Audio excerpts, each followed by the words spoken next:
Okay, welcome to the show, everybody. Okay, we've got a few people, 3 people in, but I'm sure it's going to get some more. We're going to get some more people.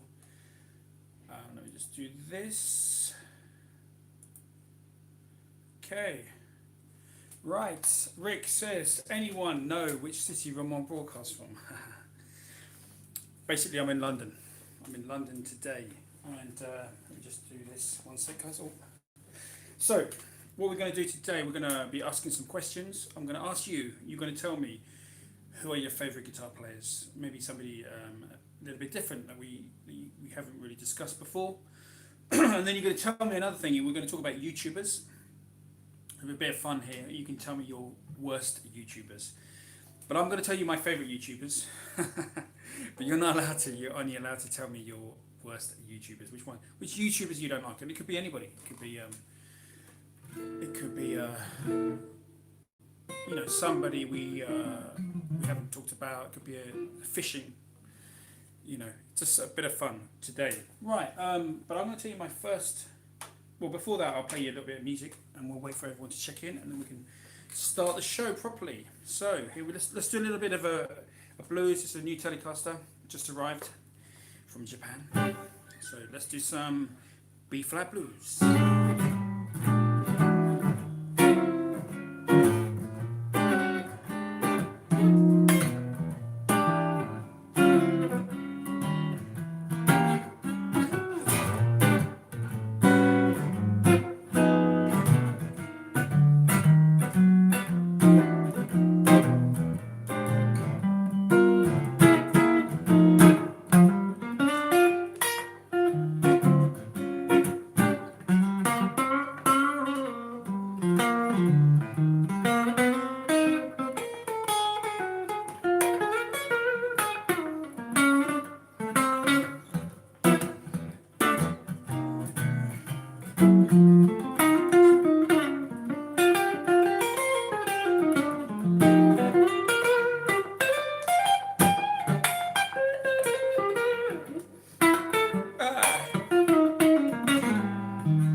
Okay, we've got a little B flat blues there on my new Telecaster.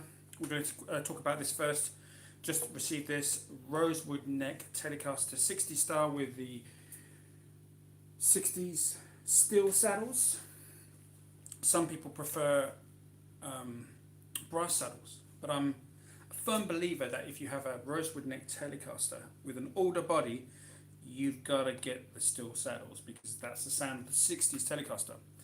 And I know that there's some people that, you know, they put brass and all, you know, I think Billy Gibbons have got a sort of half brass and half steel, but I'm going for all steel. It's got Seymour Duncan Antiquities from the 90s, the early 1990s, maybe 95, 96. And my question to you guys is, you know, do those Seymour Duncans from the 90s sound better than the ones the Antiquity pickups do now? Because I've had a few people tell me that these ones from the early 90s sound better. I don't know why, but there you go. But there's something magical about the older body, the rosewood neck. You know, there's Robin Ford apparently has an ash body, apparently, because the blonde ones were see-through, so they put ash. I don't know if that's true. Maybe you can tell me. But there's something great about, you know, this older. It's a super fast neck, you know, it's this kind of like marble when it's a good bit of rosewood, so you can really shred on it. But it's just great, you know. The sort of 60s telly, I just love it so much. And that in between position there, you know, that's when you know you've got a good Telecaster, because you've got a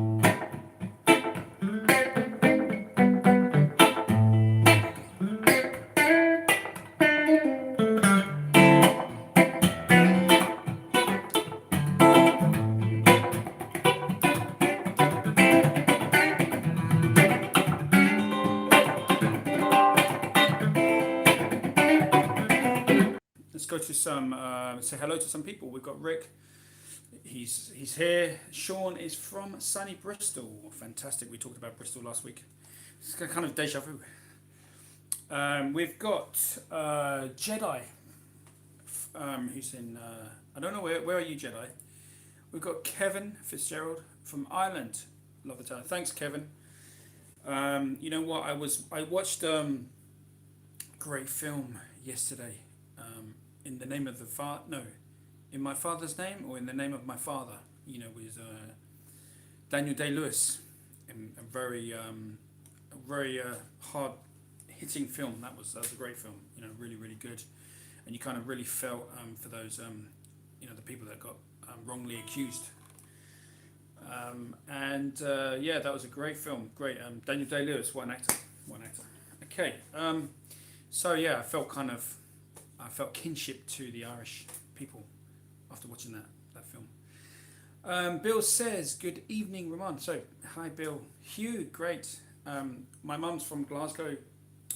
She's born in Glasgow, so I feel a little bit of affinity with the Glaswegian people, you know. So, hi Hugh. Jason says, from Stuttgart in Germany. Hope everyone is doing good. Yeah, well, Jason, when I was 17, I did the kind of Beatles thing with my twin brother. Me and my twin brother, we went to Germany, and we went to Hamm, Cologne, Dortmund, that area, and it was amazing for music. This was like 91, 92 when we were 17, and 92, 93 actually. I think it was 93, 94 we were 17.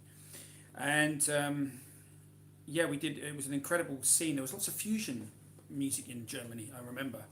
And you know, Robin Ford was touring in Germany at that time, early 90s, and you know, you had people like you know, great fusion guys, Darryl Jones and Stanley Clarke was passing through there. Everyone in the fusion world was going through North Germany. There was a really big scene. You know, people loved it. They just wanted to hear fusion music. So yeah, it was a great time.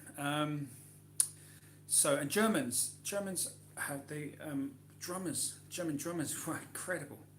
They seem to have really good drummers in Germany. I don't know why. Yeah, so here we go. We're drinking some coffee. Neil says, never caught a live stream.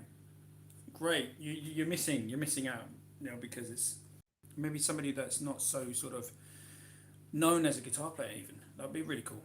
And we're also going to talk about, you're going to tell me who your worst YouTube channels are.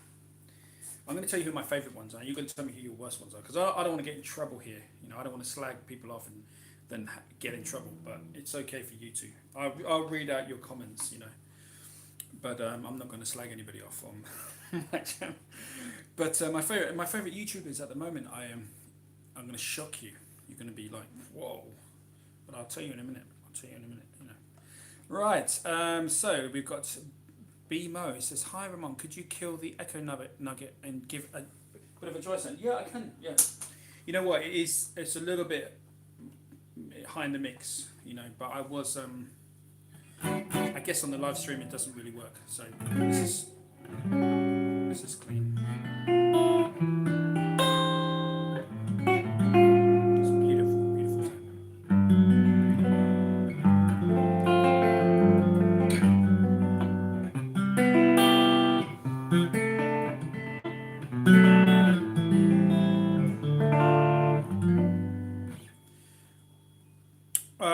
Right, so somebody says there's a crappy channel called The Guitar Show that I watch sometimes. Well, you know, you're more than welcome to say that this is your worst one. I thought it would be like after 2 or 3 at least. I didn't think it would be the first one you mentioned. Aaron says, just picked up an old 385 that might have modded. Thoughts on why you like yours so much? Okay, right, okay, so Aaron, we've got this thing here. I can't move my thing. It's hurting because it's cutting into my hand, but that's a 385. I don't have this one plugged in. I have my EL84, but the 385 I normally, the reason it's like this is so that I can do it at gigs with it. And it's loud. It's pretty loud. If you got a good clean speaker, like I'm using a cheap speaker, this Celestion A, Type A, which is my favourite speaker, very transparent, very true sort of voice, great speaker. And the thing about those little projector amps are 15 watts, but you know, when you get them modded right, it's a different thing from the Dumble things here that I got here, but it's just beautiful in its own way. So yeah, I love, you know, I play Dumble style amps and I play projector tweed amps. So my whole thing is, I love the Dumble thing and I love the tweed thing, Fender tweed thing. I think, you know, they're the two best sort of style amps ever made, in my opinion. You know, I mean, there's a place for the blackface amps, people like them, and Vox, beautiful, and you know, and there's a lot of great British amps like Selmer and Watkins. You know, they're often overlooked. You know, who else is there? There's High Watt, you know, and some great English British amps that were beautifully made, sound amazing, and but the Marshall sort of became more famous and they were more expensive. People wanted them instead of it. Like Selmer's were like, because Selmer's made recorders for school kids, so you know, people didn't want to be playing rock and roll through a Selmer amp. But now Selmer's pretty cool, you know. It's like, I think they're really cool. I think they've got a really cool image now. I think it's a sleeper amp. I think if you know, maybe in the future it's going to be worth a lot of money. But old Selmer's from the 60s, really good. Treble and bass, Mark 1, Mark 2, Mark 3. Mark 2 is the one to get. It's treble and bass Mark 2, 50 watts, overdrives beautifully. Mark 1, the crocodile skin doesn't overdrive so well. It's beautiful, clean sound, but it's hard to get it to overdrive. The Mark II is the one you want. You know. And Mark III is pretty good as well. So Thomas says, 5 Watt World, ask Zach, I'd recommend. Is that your worst channel or your best channel? You know, I actually was in contact with 5 Watt World. You know what? It's funny you should mention 5 Watt World because he's doing, his last video was on his favourite channels. Okay, so we're doing our worst channels. No, we don't want to copy him. I want to copy the guy, so I'm going to do his. Jason says, Ramon, why can't I find any Navigator Telecasters online? Are they super rare or not so popular? You know what, Jason? It's really crazy. I've been trying to get in touch with ESP Navigator for 10 years. I'm not joking. Maybe I send an email once every 2 years and they never reply. I've also sent them an email, a message on their Facebook, you know, and I've been kind of like flying the flag for Navigator for 10 years. And they've never got in touch with me. They've never... You know, I don't know, maybe I need to pedal designer. He's actually been here, Yuki's stayed here in this room in London. And in fact, there is a video of me and Yuki on this channel a long time ago before people used to watch it. Well, only a few people watch it now. But I did an interview with Yuki in this room, so maybe I should ask Yuki to get in touch with the ESP custom shop, and then we can maybe bring some over or sell some in the West, because I don't know if they're trying to keep them a secret. I don't know if ESP are afraid because they're similar to Fenders, but I don't know. I don't know any. It's kind of quite mysterious. The whole Navigator thing is pretty mysterious. So, you know, I'll try and find out for you. It's a good point. Thank you. Hugh says 5 Watt World is very good. Yeah, it's very, very good. So he does history videos. But let me ask you, who did the history videos first, him or me? That's the question you need to know. It doesn't really matter, but it was me. Anyway, let's move on. Jason, great way to go out of business. Yeah, Jason. Yeah, to come back. ESP are so famous. They got Metallica. ESP guitars are, you know, they don't really need them. I don't even know why they do the Navigator line. Maybe people in Japan buy them. You know, who knows what their thinking is? Why are they doing these really expensive Fender and Gibson replicas? And who are they selling them to? Because we're all buying them second hand. We're not buying them new. We don't want to be paying £3,000 or £4,000. We're buying them a lot cheaper off the Yahoo auctions. But it'd be interesting to find out who's actually, you know, what kind of people buy these guitars. You know. But there you go. Rich says, I'm really enjoying homeschooling with Nashville session vet Tom Bukovac. Yeah, man, he is a monster player. He's a man. Others would be Dave Simpson up in Love, Ben Ella, and Late Night Lessons with Dave Brewster. Okay, cool. But yeah, Tom Bukovac, man, he can play. He can really That guy's good. I like his intense obsession with the guitar. It's fantastic, you know. I've got a little confession to make. I don't actually watch many YouTube guitar channels. I tend to watch other channels, and he's great. I watch his podcasts. And I watch, what else to watch? I like a lot of documentaries. You know, YouTube is great for documentaries and mysteries and UFOs and David Icke. But he's been banned. They banned David Icke, so it's such a shame. He's a nice guy. He lives in the Isle of Wight. Yeah, I'm not really into. I don't really watch so many guitar YouTube channels, but I'm going to tell you two that I do watch. I love the rig rundowns.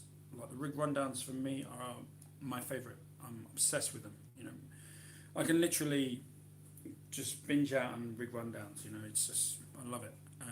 It's the best. I mean, that's actually where I got the idea for my, you know, like I've just done Elvis Presley, his guitars, and the whole idea was that it was kind of like a rig rundown for guitarists that had passed on, or guitar players like that couldn't, Jimmy Page, that they're not touring.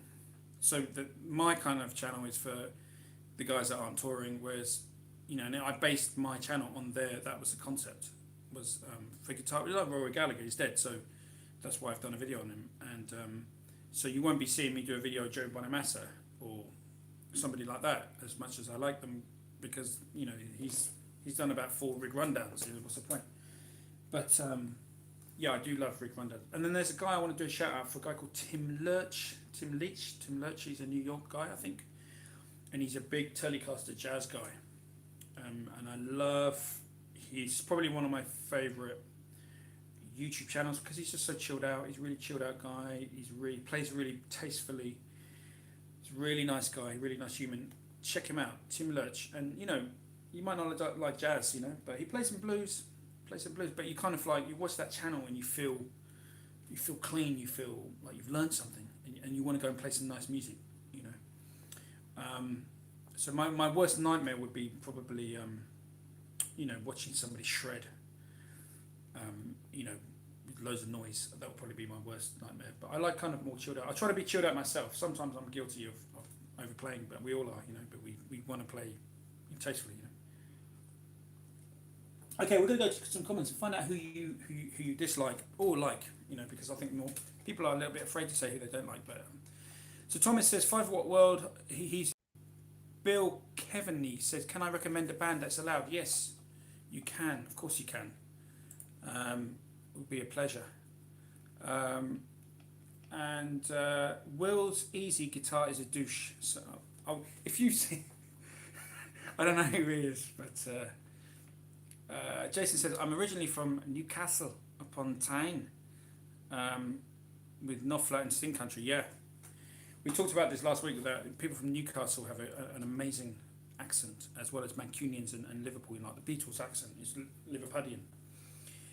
The Oasis accent is from Manchester and Stone Roses, I think, yeah. And the Mancunian accent is a wicked accent. The Lars, you know, what a band, you know, Liverpudlian accent. So, you know, those northern accents are just amazing for, you know, pop music, just great sound. London accent is, you know, it's nothing, it's kind of nothing really. But those accents up north, like the Scottish accent, beautiful accent. Right. So yeah, where are we going here? Hugh. Let me just get. Hugh says, not a fan of channels like Philip McKnight's and the Tone King and Steve from Boston. Okay. Yeah. Okay, that's interesting. GR says, I want to name them, but I've gone off a few channels that are just full of product placement stuff these days. Yeah. Okay, I can't mention anybody, unfortunately, guys. I can't slag it. I want to slag off everybody, but I can't. Not everybody, because there's some amazing YouTube channels. There's some, you know, and I get influenced by, you know, people send me YouTube channels of, you know, even like last week, a friend sent me a YouTube video and said, "Look how professional this video is. You should be doing the same." And I'm like, you know what? I try to keep my. I'm trying to go opposite, really. Like my last one where I'm showing my 5 Telecasters, my whole concept was I did it in one take. There's no edits. There is actually an edit, but that's because of the video camera ran out of battery, but it was basically a one take deal, one take. So if I make a mistake, it's in the video, and that's where I'm going at the moment. I'm going for kind of more real. I think these videos are getting so edited and so perfect that they're a little bit boring. I think it's funny when it is what it is. So let's do this. Dave Price has a great channel. Okay, I'll have to check him out. I'm going to check out some of these guys because, like I said, I don't watch so many channels. So Bill's going to recommend a band. Bill says rig rundowns are fabulous. I love rig rundowns. They're amazing. Don't like Gibson TV at all. Okay, Thomas. Well, what I want to say about Gibson TV is we all know the controversy with that guy who was at Norms. He was fantastic at Norms. He was like really good, wasn't he? He was really good at Norms. He was fantastic. He kind of made Norms, didn't he? Well, Sylvester Stallone's brother made Norms. His visits were hilarious, and where he just slags everyone off. Loved it. But that guy, Mark Nixie, he was good. I really enjoyed him. I really, really liked him. I thought he was really good. How he had a lot of passion, and he's nice strumming. Not whittler. He's not a whittler, but I liked his vibe. And then he went to Gibson and he bowed down to the masters, the Illuminati, and we lost his soul. So, but he has done one with the guitar player of Paul McCartney, which was very good. I thought that was nice. But on this channel we've done a video with Bob. Bob says hello, by the way, and we did our one quite a bit before they did theirs. And the whole concept with Bob, it was like a really unprofessional video with Bob. It's got over 100,000 views, but very, very unprofessional. My camera work was atrocious, absolutely atrocious. And but the concept was really good fun. It was that we were going to film an old case, and then we were going to open that case, and then it was like, oh wow. And that was the whole concept for our guitar sort of visits around people's houses. And I noticed that Gibson TV have done that with their series. So I'm not sure if they watched that one. I'd like to think they watched that one. I can't be sure. I mean, ours was very unprofessional, but in comparison, theirs is very professional. Okay. Dave says, I'm from Newcastle as well. Dave, man, I love people from Newcastle. They are one of my very good friends, Johnny, who's going to maybe come on the channel. Great guitar player. He's from Tyne, somewhere on Tyne, and I used to love Paul Gaza, with alcohol and drugs, I think. And he apparently in his autobiography he wrote, Paul Gascoigne, great footballer, really, really off the rails on alcohol, suicidal, the whole lot. And he got a knock on the door one day. Door open, and it's Eric Clapton. And this is a true story apparently. And Eric Clapton came in. He said, "Look, I'm a fan of your football playing, and I've gone through the same thing myself. I just want to come in, have a sit down with you, and just talk you through this, because I've been there." So great story. You can check that out. It's and this is a true story that Eric Clapton went and met Paul Gascoigne and helped him. Apparently, So what a guy. Dave says, I like watching Tom Quayle. Sounds like a film actor. Bill says, I want to suggest Marisa and the Moths. Ah, cool name. I don't really know them, so I will check them out. Sounds really interesting. They currently do a lockdown show for a few hours. They sound a little bit rockabilly, would kind of rockabilly, maybe 50s style, with a double bass maybe.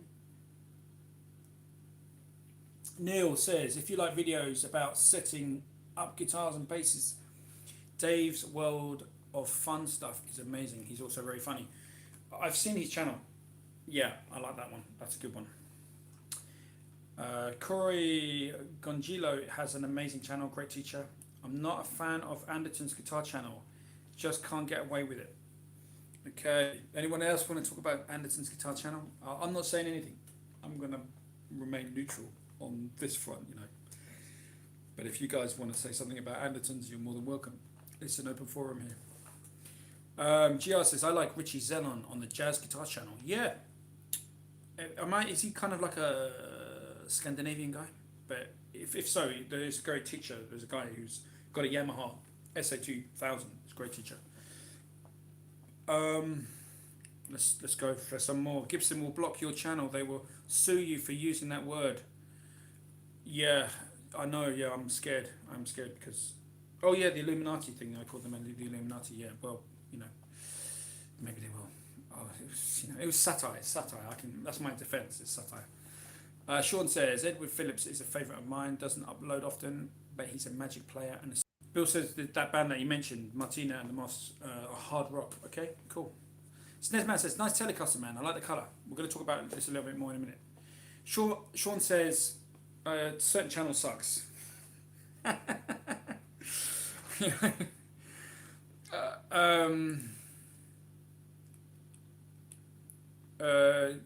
GR says, okay, yeah, okay.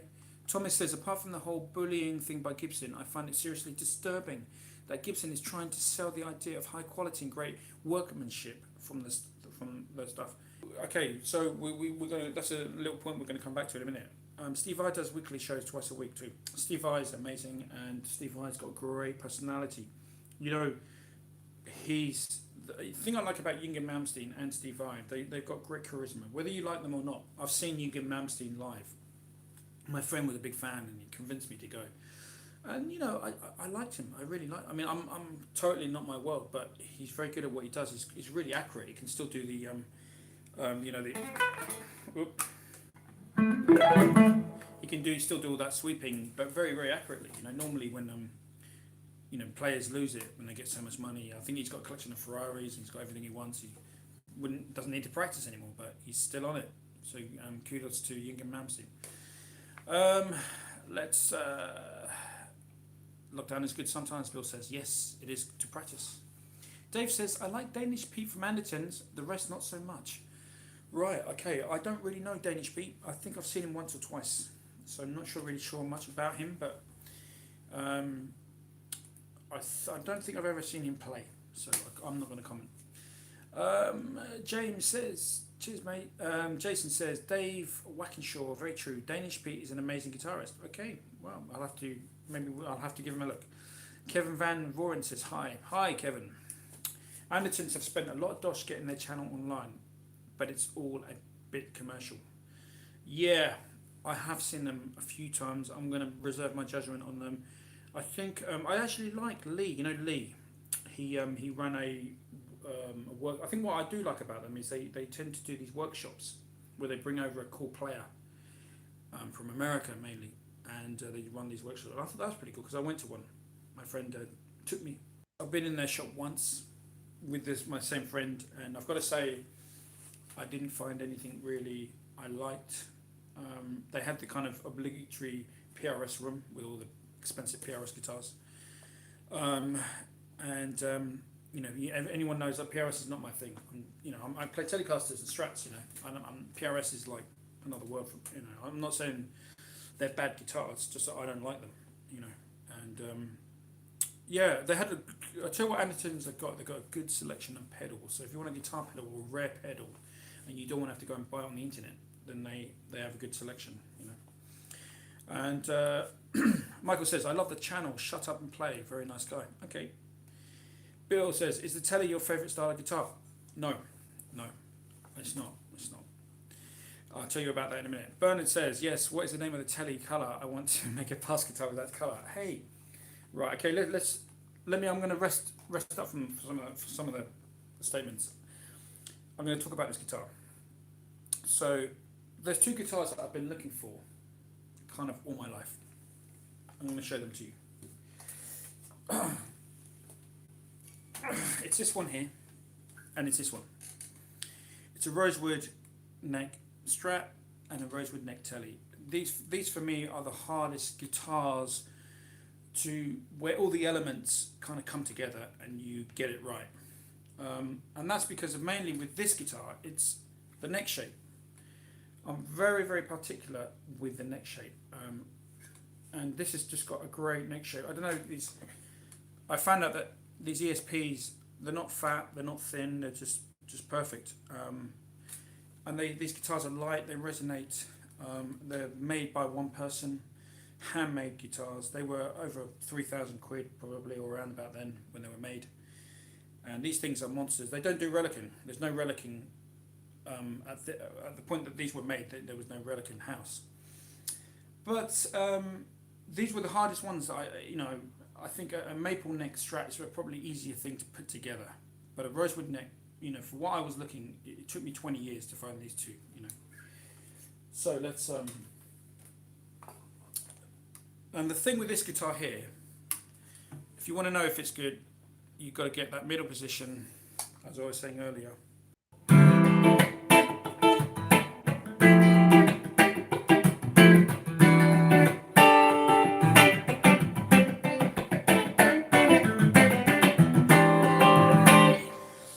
Telecasters are not my favourite guitars. Personally, I don't like them. I like if you want to know what my favourite guitar is, it's probably something like a beautiful jazz guitar, beautiful archtop, but they're just not very practical. And you can't play, you're playing flat rounds on a Super 400, an L5, a 350. I love those jazz guitars. They're probably my favourite guitars. I think they're the ultimate guitars ever made for steel strings. But the Telecaster, the reason I like it is because it's so versatile. You can play anything on it. You can play jazz on a telly. You can play jazz on a Strat, but it's not. Sometimes doesn't work. The thing about the Strat though is I grew up with a Strat. A Strat and a Les Paul were my two guitars, and the Strat is like it's part of me. I know it really well, and the curve, it's got that thing there, hasn't it? And it's got this tremolo thing here. So the combination of that and this, it's just kind of like it's more human. It's part of your anatomy. This thing here. Whereas the Les Paul isn't. The Les Paul is it's like a chopping board that you wrap around yourself, but this isn't. This is curved. It's easy. It's easy to play. It's easy. It's all access. Look, you've got all access here. And so the Strat is just a very it's a very human thing. This thing isn't so human because it's harder. So, but saying that, it's very kind of compact. It's you can take this. It's smaller in a way. It's kind of smaller than a Strat, and but you can go here on the neck pickup, and you got it.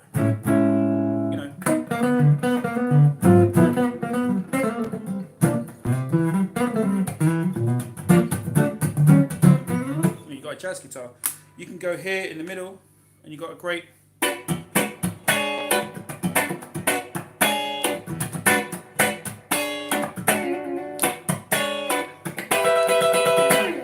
You got an amazing funk guitar. You can go here and you've got the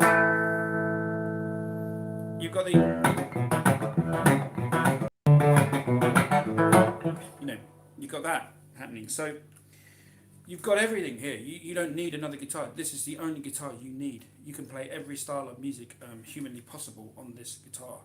You could do it on a Strat, but sometimes some styles don't really work that well.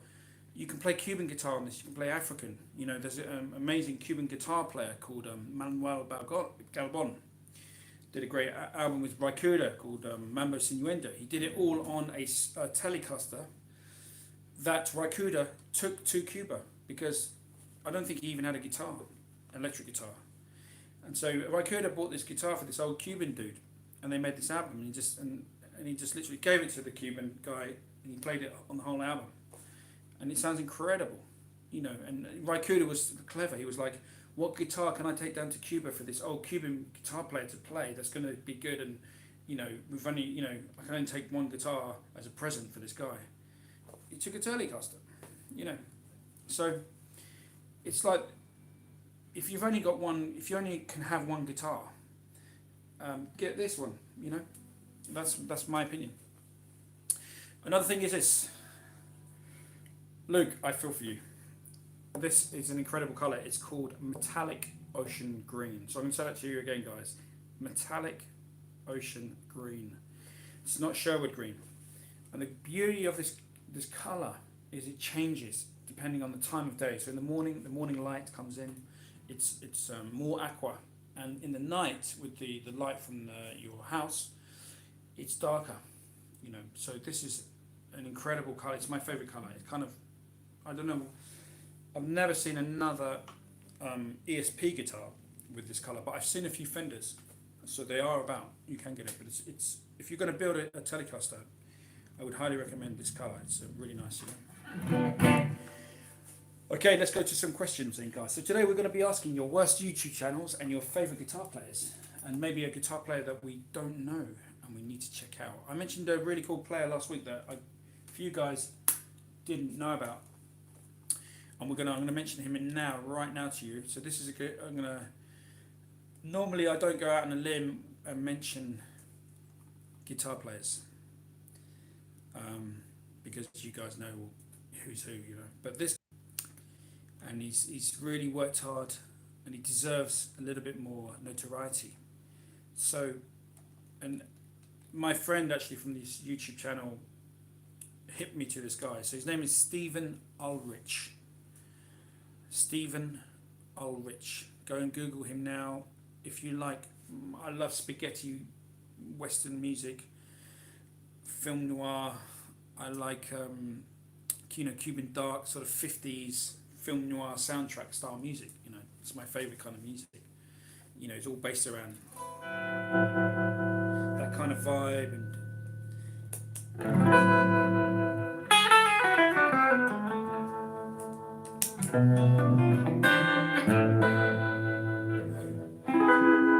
And I love that kind of soundtrack stuff. And this guy has really gone out there. He's kind of like a Mark Ribbett influence guy. Definitely his influence is Mark Ribbett. So Stephen Ulrich, check that guy out. He plays a Gretsch Duo Jet, an original 50s one. This guy's seriously on another level. He's a beautiful composer, great player. It's not jazz, it's not blues, it's not rockabilly, it's not country, but it's kind of it's got all of those things in it. So very exciting to check him out. Kevin says, I play mandolin. Two Biz says, turquoise green. No, ocean metallic green. This is. Kevin says, what says, let's go here. What's going on? Right, I'm not going to repeat that because I'll probably get banned for repeating that. Sean says, Fender's Typal is similar. Okay. So there you go, that's another colour. Sean B-Mo says, just posted a new vid. I'll get to it later. Okay, from this guy, whoever Dave is. Luke says, one of the best acoustic guitar players. And Jim Crochet. And Greg Vanzini says, Johnny A. Greg K. Okay, Johnny A, he's interesting guitar player, and he's got his own signature model. And Greg K, I'm guessing you mean Greg Koch. Great player. Greg Koch is, chops to die for. Sure. Well, let me put it this way. Stephen Ulrich, who I just mentioned. In one way, he's kind of similar to Greg Koch in that he's an instrumentalist. And probably I'd say Stephen, no offense to Greg Koch here, but Stephen Ulrich puts more emphasis on composition and mood. And that would be the player that I would go for. Same as like Mark Ribbett, Rakuda, those kind of guys, where the discipline is there as well as the music. And for me, Greg Koch, if I listen to Greg Koch, I want to shred along with him, and it would make me a worse player because that guy can shred like a mofo. But he's a very talented man, and I support him. I think instrumental guitar. He's trying to make a living out of it. He's got, I think he's got 5 kids or 4 kids or something. He's got, wife. He's got to support them, and he's doing it playing instrumental guitar. So anybody that does that, man, has got my total respect, because that's a hard thing to do. So and he's very, very good at what he does. He's done some great Stevie Ray Vaughan videos, tuitional videos. And he can cover any style. He can play Stevie Ray, he can play, all those country styles, and Danny Gatton, Roy Buchanan, can do it all. Michael Bloomfield, he's a great player. So total respect to that guy. Right, okay, let's move on to another comment. Dave Wackenshaw says, the Danish Symphony Orchestra do great versions of music from movies, including Ecstasy of Gold. Am I right in thinking that they did the Good, the Bad and the Ugly? Did they do that? Because I think I've heard them do that. I did actually watch them on YouTube perform that, and I was blown away. Whatever orchestra, it's done recently in the last few years. I'd check that out. Jay Leonard J has a good YouTube channel, says BMO. So guy Jay Leonard J. I think I know him, and yeah, does he have a Telecaster with a Bixby? Is that the guy? Dave says, oh, we got someone else here. Snesman says, I found a similar looking colour called race green. Race green, yeah, that would be like the old Jaguar E-types, the old automobiles, and they had these beautiful kind of Spitfire green kind of colours. The tellies always remind me of Roy Buchanan. Well, let's come back to why I play a telly. I've discussed why I play the telly. The telly is it's kind of an easy instrument to take round. It's the easiest one. The Strats. There's a comment. I've got to tell you this comment because it's hilarious. I can't remember who wrote it. Oh no, here we are. Jason says. I'm going to quote Jason because this is hilarious. I hate when and their man boobs hang over the curve. Well, yeah, I guess you just got to do more press ups, and that kills that, But it is, I've actually watched some of my YouTube videos back sometimes, and I'm a bit cautious of that, But yeah, with the telly it's more forgiving because it's there's more surface here. The Telecaster really for me, it's something that you can put your identity. It's open. It's much more open, as is the Strat. But the Fender tellies, from one Telecaster player to another, it's really night and day. They can be playing the same guitar and they sound totally different. Julian Lange, young jazzer, he plays jazz on it, and then you got Bill Frisell, and they're totally different sounds. And I love how Bill Frisell does a lot of that kind of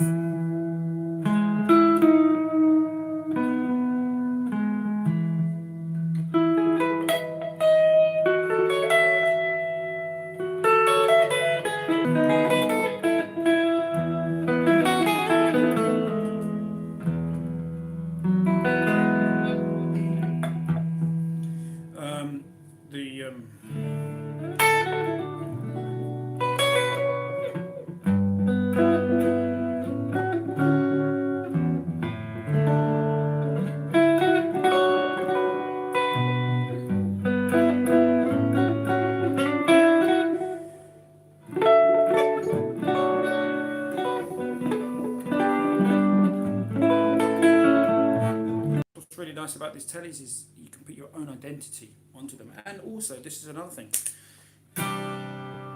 I put this across in my 5 telly video. You can strum them,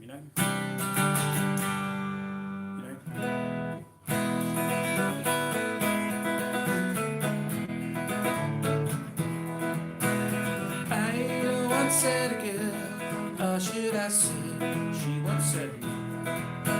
She showed me her room, wasn't it good? Norwegian. She asked me to stay and she said, sit anywhere. I looked around and I noticed it wasn't a chair. I sat on a rug, biting my tongue, drinking her wine. We talked until 2 and then she said, it's time for bed.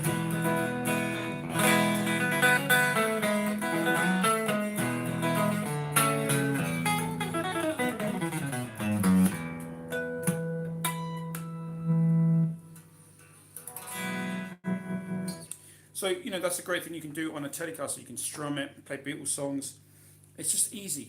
And it's a light thing. It's a light, it has a light personality. It doesn't have a heavy, it doesn't come in like a bull in a china shop, And then you've got guys like Wilco Johnson, who would just play it on here.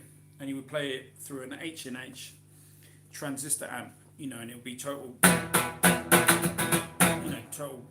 you know, Wilco Johnson played in Dr. Feelgood, but just incredible, you know, smashing the guitar and real punk attitude, you know. So, you know, that's the beauty of the Telecaster. It's such a, you know, goes from all over the spectrum. Luke says it's 4:30 in Australia. I'm so tired. 4:30 in the morning. Are you getting up? Or are you going to bed? Bomo says my 1 amp is a Marshall 1987X. That's all you need. That's it. 1 Marshall, 1 amp. Two Beers says I'm building a Telestyle out of my balcony right now. With a Strat, you can put a 6-way switch on it and get the Tele twang out of it. Yes, you know, I did have a Tele with a 4-way switch where it did the 2 pickups in series. Is that right? Or parallel or series? Let's drink some water. Dave says I need to buy another Telecaster to replace the cheap one I sold. Yeah, this is the thing, guys. I now own 5 Telecasters, and here's the deal, guys. A few years ago, I didn't have a Tele, and I didn't really miss one. And I don't really see myself as a Telecaster player, even though really I am now. I am a Telecaster player, but it's kind of just evolved into these are the best guitars to mod. You know, if you want to get a guitar, mod it, a Strat. You know, who's going to cut out a thing here for gold foil? You know, you'd have to be crazy. I know people do mod things, and I've seen people with 2 humbuckers.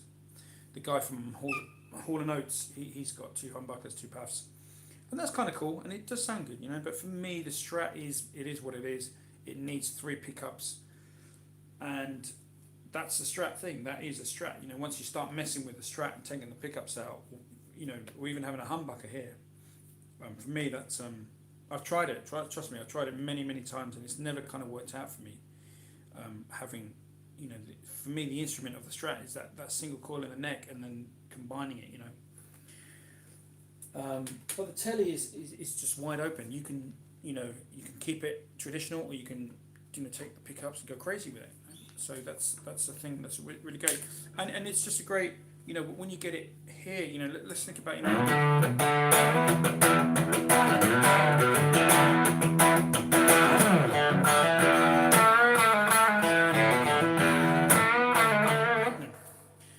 Jimmy Page, you know, that was Led Zeppelin 2, but the first song was from Led Zeppelin 1, and you know, he played a Telecaster all over that.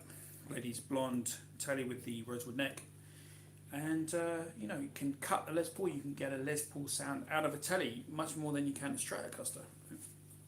And actually, the Dumballs prefer Telecasters to Strats on the Overdrive channel, you know. So, Snez says, I found a similar looking colour called race green. Yeah, we've done that one. Right, Dave says, my channel has quite a comprehensive list of some of the best guitar channels on YouTube. I'm going to head to your channel. Wilco, Wilco Johnson, yeah. And the guy from Wilco, is there a band called Wilco? Nels Klein, does he play in Wilco? He plays a Bill Nash Telecaster, which is very tasty. GR says, I like Guy King and Kirk Fletcher at the moment. Well, Kirk is a beautiful human being, beautiful guitar player. He's a friend of mine. I'm very, you know, humbled that he's a friend of mine. Delighted. And what a guy, what a player. Just a great player. And he's very studious. Kirk Fletcher is like, he really treats, a lot of guys, you know, don't really treat blues with enough sincerity, and he, you know, he's like a student. I mean, he's not a student, he's a master, but he himself is always studying. You know, the best guitar players and the best musicians are students. You know, they're learning all the time. And Kirk, he puts a lot of time into, you know, crafting his style, and that's what I was most impressed with, is that he really has attention to detail. You know, there's a lot of guys sort of rest on their laurels, and then they go into jazz and they go into this and that, you know, whereas he doesn't. He stays on target. He's a blues guitar player, and that's his thing, you know. He treats it really with a lot of respect. BMO says, do you like the middle with reverse wound pickup. Yeah. Okay, I'm going to do a shout out to a very good friend called Davey from Cyprus. Unfortunately, I spent all my money on this and my Explorer guitar. The Explorer just killed me because I had to buy new humbuckers, pay for the repair. It cost me a lot of money. Then I had to find the money for this, and that's it. I had no money for middle pickup, so I got a friend. He's very kindly donated me a middle pickup. So this next week's show, hopefully, we'll have 3 pickups. So, but that was the reason. It was just financial difficulties. That was the reason why I didn't have the middle one. But we've sorted that out. We've boxed that off, Let's go here. Jerry Donahue is the first guy who made me notice the Telecaster. I think you can still find the Equinox program about the Tele guitar he did in the 80s on YouTube. Yeah, that's right. He lived in the north of England. Does bend and then bends one the other way. I can't do it. It's not. I don't do that. But it's kind of like having a B bender, but without it. He's a really great player. Trinity Ludus TV says, "Hey Roman, hi. When will the Navigator video be released?" Okay, I promised people that I'm going to be doing a Navigator video, and that's going to happen this week, I think. We're going to do a coffee chat thing, like I did with the Telecasters. And we're going to do that. So, Rich says, I like Tele Deluxes with humbuckers. They look more rock and roll. Yeah, Keith Richards with the black one in the 1970s was very New York chic. He was super thin, probably doing a lot of gear, and he was, with that black Tele, it's nothing cooler. Joel says, my favourite Telecaster player has to be Sid Barrett. I think I stretched far the limits of his guitar. Sid Barrett, yes. I've actually very good friends with a bass player who did his solo album. He's called Jack Monk, and he's a good friend of mine, very good friend of mine. And he played on Sid Barrett's last album or last 2 albums. I think was it Mad Dogs and Englishman or something like that. And he was telling me that he was, Sid was on an astral journey. The whole time he was making that album. So very intense guy. Mad Cat Laughs, that's it. Well, I know the bass player. He's a good friend of mine. Jack. Jack, if you're watching this live stream, love you, man. So what else are we doing? Damn, I am late. Forgot this today. Marley Hendrix, pleased to meet you. Sean, can't talk Telecaster without mentioning James Burton. Yeah. The whole the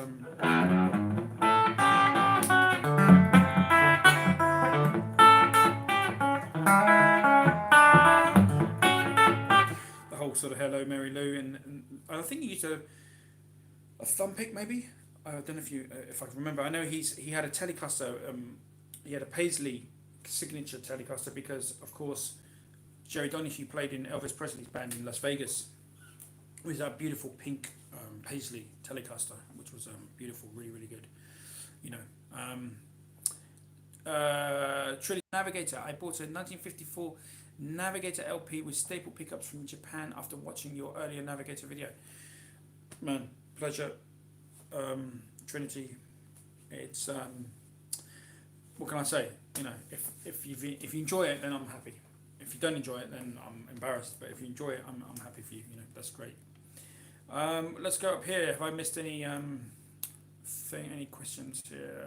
I have a 2000 Fender Strat neck, Jason says. Would it match to a Telecaster body? Yeah, you might want to check that. But I'm pretty sure that all Fender stuff is standard. The main thing you want to check is the height, so that you're not riding too high and then you're going to have problems with the saddles. Claymore says, Gary Boyle, great UK jazz rock player, known from the 70s band Isotope. Wow. Okay, yeah, I vaguely know this. I mean, I'm sure my friends here in England will probably know them very well. Mark Rhodes says, Bill Frisell, Julian Lange are 2 guitarists I enjoy very much. Yeah, well, I'm a big Bill Frisell fan. Bill Frisell is off the chart. The Daily Symphony. Okay, we done that one. So, right.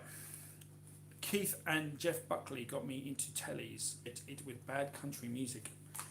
You know, there's some real kind of cool thing about the telly and bad country music. We're going to come back to Jeff Buckley in a minute, but you know, the first band I was ever in, a professional band, was a country and western band.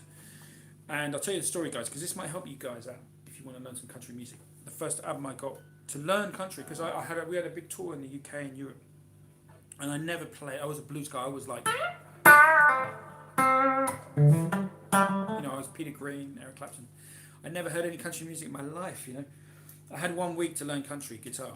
So I bought an album called Neck and Neck. It was by Mark Knopfler and Chick Atkins, you know. And I quickly realised that my Knopfler doesn't use a plectrum. So I was just playing the whole tour with my fingers, and I developed that kind of chicken picking thing. And so if you had like, every story was kind of like about 18 wheels in a rows. And there was a guy who just strummed guitar. we had a pedal steel, which is a beautiful instrument. So the guitarist would be doing that. So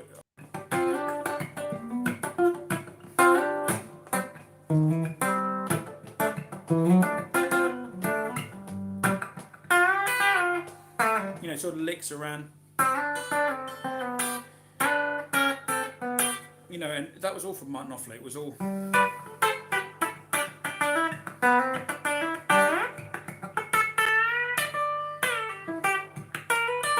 You know, all that sort of stuff, you know. And it was really amazing education for me, because what I didn't realise is that I actually learned the major scale from playing country and western music. You know, because in blues, you know, it's always minor over even over a major chord, you know. Whereas with country music, you can't play minor all the time. You got to, you know, country is about major. It's a major scale, you know. So the first thing I did was I learned these little triads. So if we're in a key of A.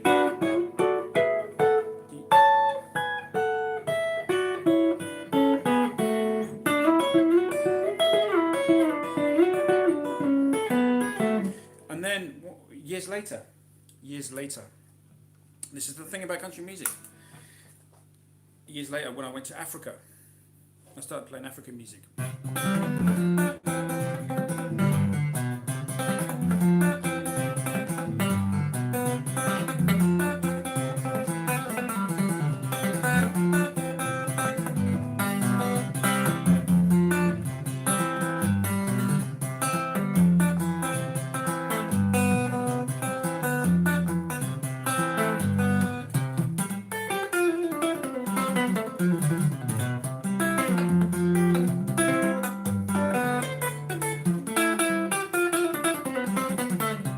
So what I was playing there was just basically the major scale, and country and western, kind of a lot of that stuff, or all that sort of stuff, and a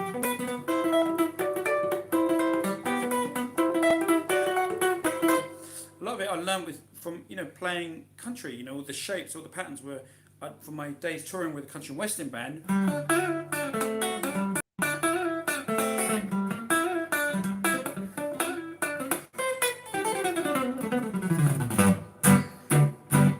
All those sort of patterns, all those shapes I got from that country and western tour over UK and Europe. And then 10 years later, same shapes, put it to use in Africa.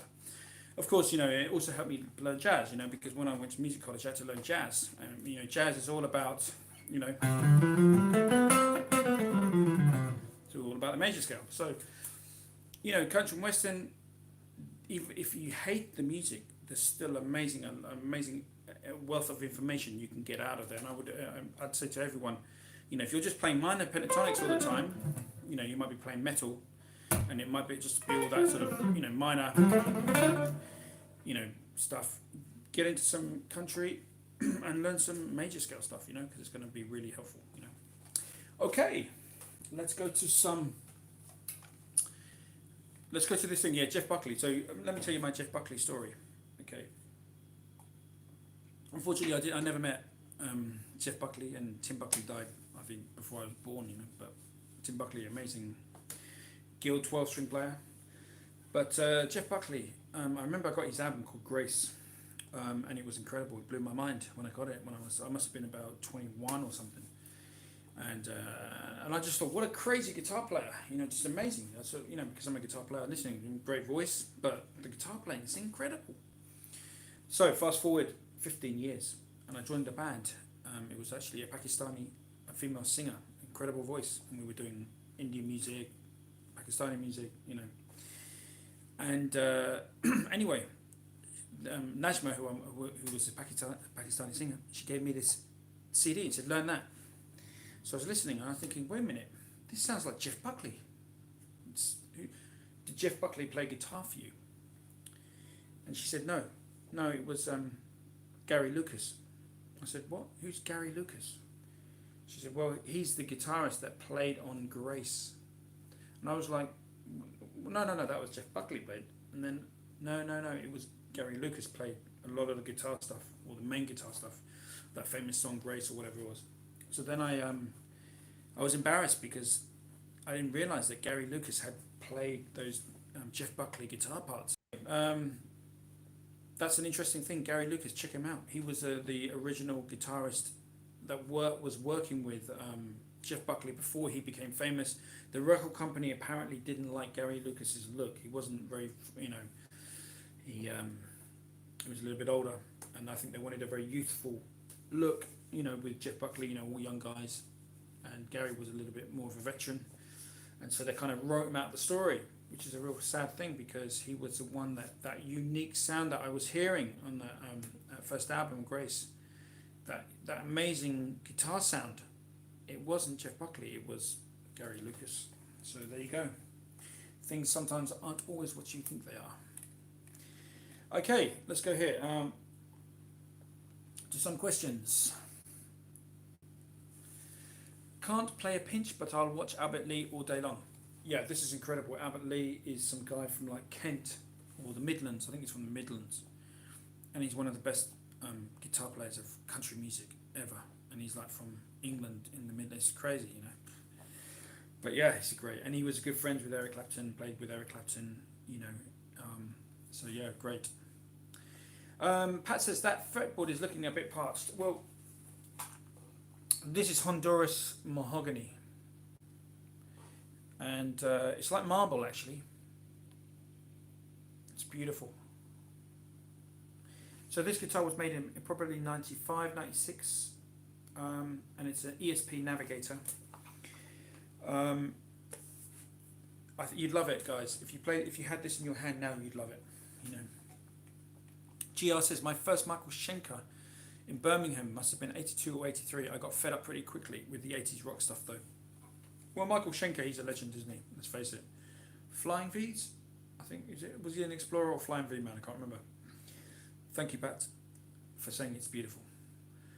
Big Hobo Daddy says, is that your girlfriend's shirt? Right, no. This is my this is down to my visits around the world. I've done a lot of travelling. I'm very fortunate and learned lots of guitar styles whilst travelling. But I went to an amazing place called Tunisia. This is Tunisian, I've been, Moroccan has, I love this one. It's really light and nice, and it's got a beautiful. And this is what the men wear, traditional sort of clothes in Tunisia. Tunisia, of course, is where they made. Another place where I went to visit was a very beautiful place, amazing people, very nice place, and it was very near to the place where they made Star Wars, the original Star Wars, and of course the Life of Brian. And I think even the city I was in, they actually made the Life of Brian.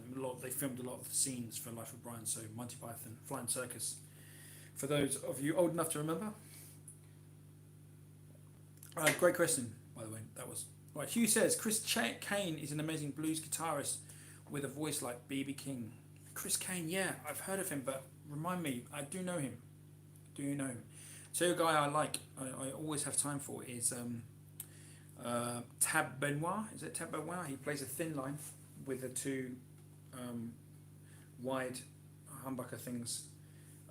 Tab Benoit, check him out. Great player, just, you know, balls to the wall.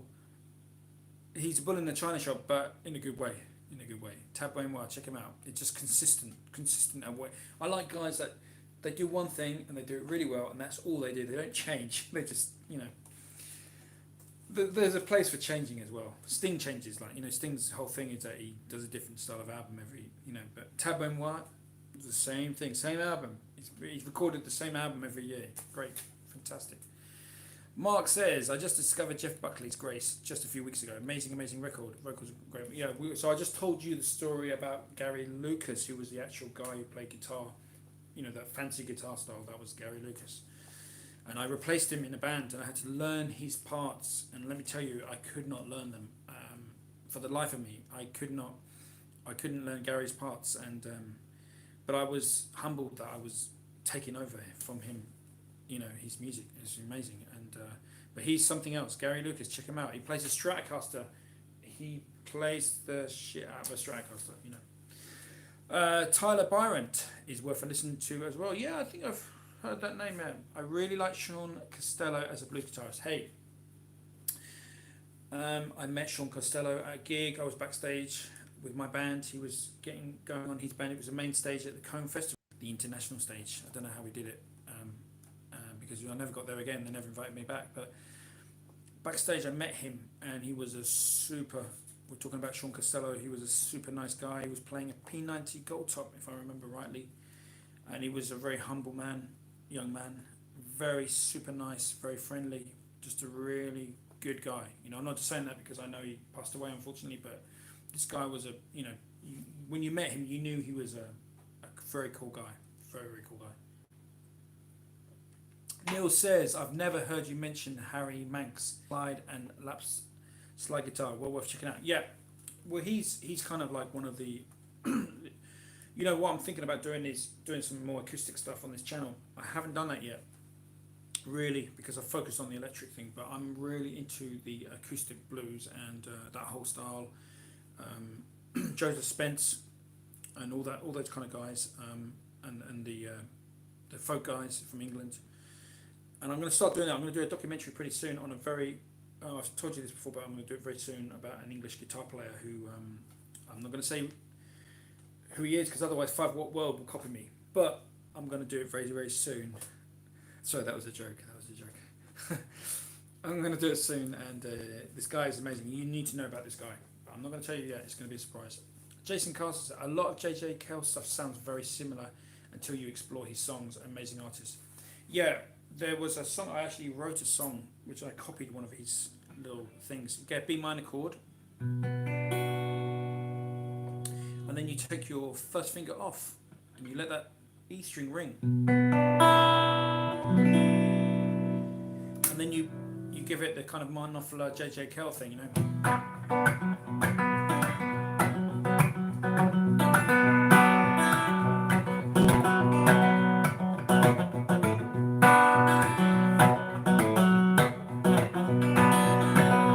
You know, that's the only chord you need, yeah. You got that sus suspended fourth. When you're playing. We're playing the minor third, so you know.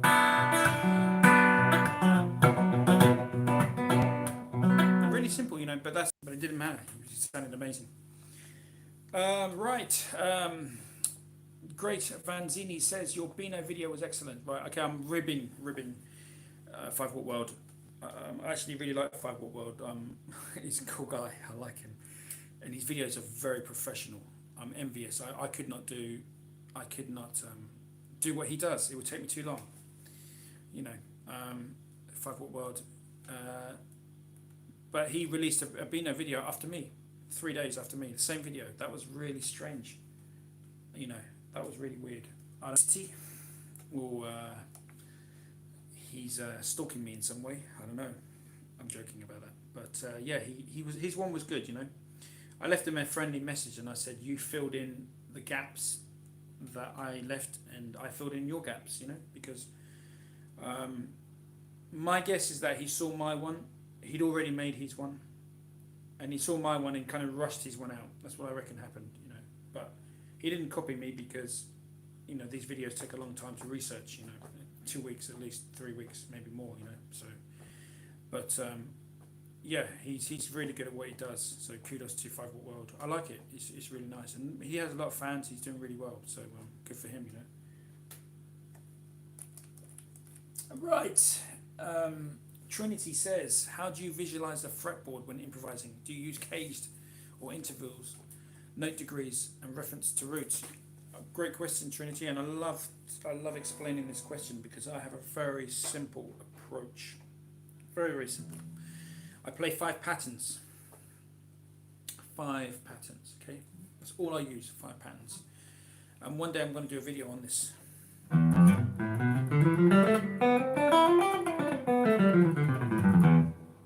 That's pattern number 1. Pattern number 2. Pattern number 3. Pattern number 4. And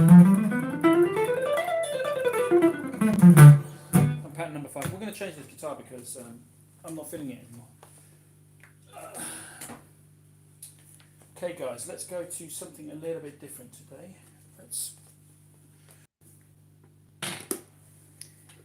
Okay, so 5 patterns. The first pattern. I'm just going to show you the first pattern, yeah, because I want to show you how useful it is. So pattern here, this is called, a lot of people say, oh, that's a Phrygian mode. It's not. It's a C major scale. So if you've got guitar with you now, you can do this with me. 013, 023, 023, 02, 013, 013. That is your C major scale starting on E and ending on G. It's the best scale it's the best thing you'll ever learn on guitar, because when you're playing, say for example you're playing a C chord.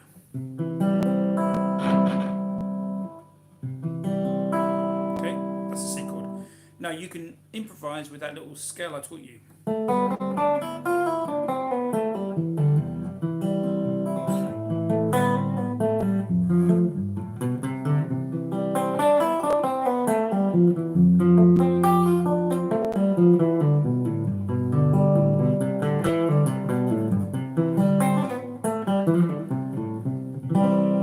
So you can see that I'm just, you know, that one scale I'm playing in the key of C. Then you can get into the modes and you can see it as 7 modes.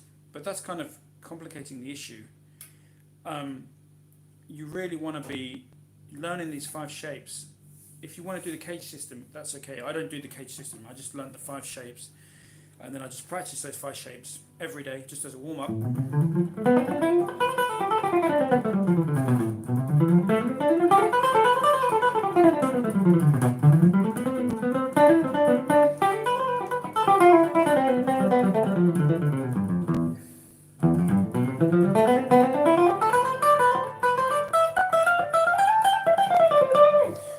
So on and so forth. Just practice them, and we can do a video and I'll show you how to make it really good fun for you to just do that every day. And then once you've got those, because all you're learning is the white notes on the keyboard, you know, on the piano, and you're just putting it onto the guitar. It's not hard. I'm a really simple person. I need simple things. The cage system is too complicated for me. It's like, what is it? And somebody's tried to explain it to me. It's 5 shapes. You can transpose these shapes into 12 keys. You can play jazz, you can play country, you can play any style with these 5 shapes. That's all you'll ever need to know. And you can use the same system then for melodic minor and then harmonic minor and those modes, because harmonic minor and melodic minor also have 7 modes or 5 shapes. So you can use the same system for all of those scales, you know. BMO, yeah, thanks. I'm going to put that telly into get repaired. Maurice says, actually not a bad idea for a video, your journey through music. Yeah, I would. Yes, that's a good idea. Jason says, these aren't pentatonic patterns. Looks like they have something new to learn. No, let me do you a video. Let me do a lesson on how I see the guitar, how I see the fretboard. It's really simple. You can learn it in 5 minutes, and it will make you into an amazing guitar player. You know. So let me show you that. Not today, but we're going to do that. Okay. We're going to go through to 9 p.m. London time, London Greenwich time. I'm in London. We're going to go to 9 o'clock. We've got 40 minutes. I'm losing my voice, but we're going to go to 9 p.m. tonight. Bo, it's a pleasure for the lesson. Any help, just ask. Jason says, I must admit I live in the 5 positions of pentatonic land, major and minor. I seem to get by okay. Hey, it's music, it's all notes at the end of the day. You know, I never tell somebody you should know this. Maybe I do, but I don't want to. I mean, it's, you know, for me, I give the lesson of R.L. Burnside. You know, I did a lesson actually on R.L. Burnside. Let me change to the guitar.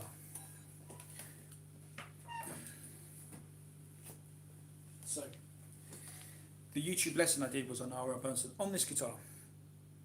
And I need to watch that lesson because I've actually forgotten how to play it. So I'd have to watch that lesson to learn it again. But I can do a style. R.L. Burnside, he doesn't know any scales. Doesn't know anything. But he made a lot of money from playing music in the end of his life. He made no money for years and years and years. And then you had all the Hollywood fraternity going down to Mississippi, or bringing him from Mississippi to LA, really. But what he had, the same as J.J. Cale, he had some great songs, and he had a groove, okay? J.J. Cale has a groove, has his groove, you know, it's a J.J. Cale groove. And R.L. Burnside had his groove, you know, so that's all you need. You don't need any pentatonics, you don't need any scales, you need, that's...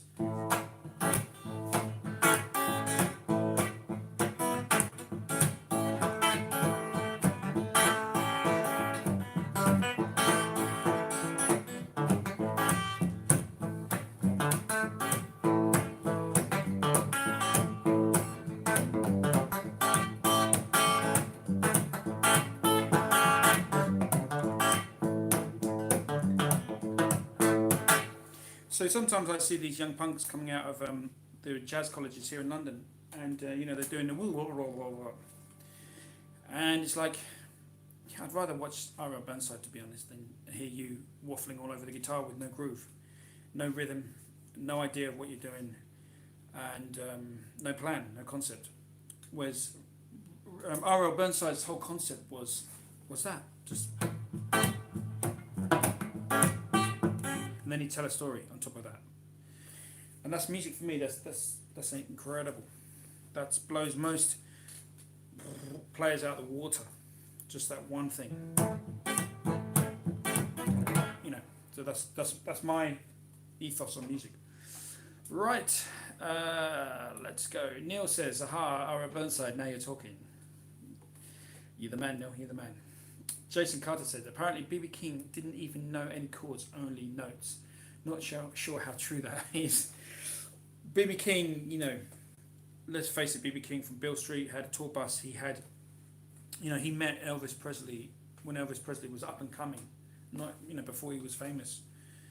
Elvis knew B.B. King, and because Elvis was getting a lot of his Arthur Carr, you know, all that stuff, you know. Elvis was influenced by those Rufus Thomas, is it? I can't remember the name. A lot of those great blues gospel singers. And B.B. King had a tour bus with a huge band. You know, he had B.B. King written over this big bus. You know, and B.B. King's whole game was like, you know, I'm the star. I'm paying another guy to do the chords. I don't need to do the chords. My job is sing, charisma, lead guitar. You know. And the other guys, you know, the other guys.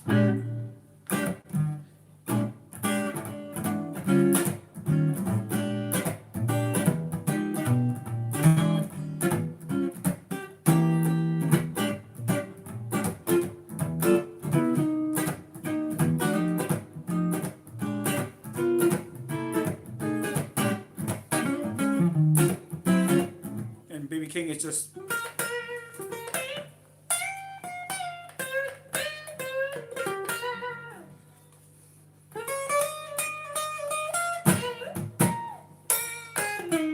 So on and so forth.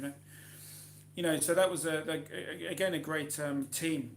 Just all having all the beautiful horns and amazing. I mean, imagine seeing B.B. King live at the Apollo when he was in his prime. When he was like 45, 46.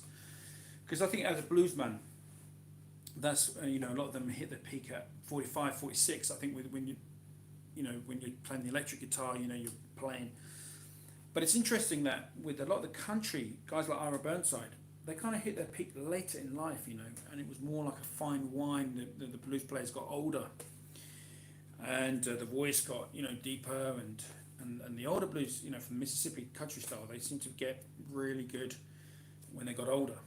But the electric players, they were sort of hit their peak, I think, around 45, 46, Because at 45, 46, you've had a few divorces, you've had your alcohol problems, you've had the knockbacks in life, and then you can, with the blues especially, I think then you can really speak the language. It's like the great jazz singers, the female jazz singers, Ella Fitzgerald and Nina Simone and all those great, later in life they had a real story to tell with they were great, when they were young, but I think I preferred those kind of singers and performers when they get older, and Eric Clapton's the same. I really, I love young Eric Clapton for the fire, but as a singer and performer, I think he's better when he's older. He's got more of a story to tell,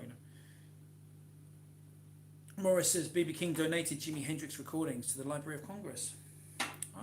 That's really interesting. Didn't know that. That's great. That was the album, Doesn't surprise me.